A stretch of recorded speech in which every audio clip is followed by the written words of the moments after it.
各位弟兄姊妹平安，每日靈修，有主同在，常常喜樂。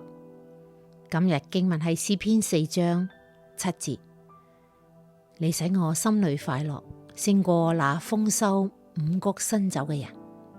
今日嘅故事，英國有一家報紙做咗一個調查，評選邊種類型嘅人係最快樂。最後人人都調查到一致認為以下4種人係最快樂嘅。第一個係作品剛剛完成咗，吹住口哨自己欣賞住嘅藝術家。第二個係正響用海沙築城堡嘅小朋友。第三個係為嬰兒沖涼嘅媽媽。第四個係手術後讓嚴重病人脫離病危嘅醫生。我哋一齊默想，上面嘅4種人，冇百萬富翁，亦冇總統帝王，只係一啲平凡嘅人，所做一啲平凡嘅事。你係咪亦可以喺日常生活中自得其樂呢？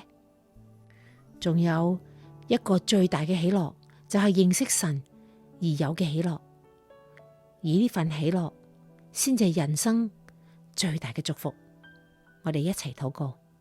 親愛嘅天父上帝，我哋一生最美嘅祝福就係認識主耶穌，因為你係喜樂嘅泉源，永流不息。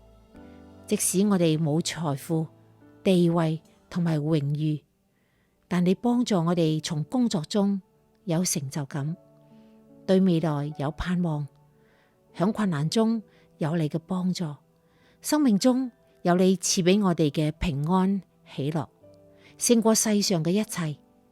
感謝主，禱告係奉主耶穌基督嘅名，阿門。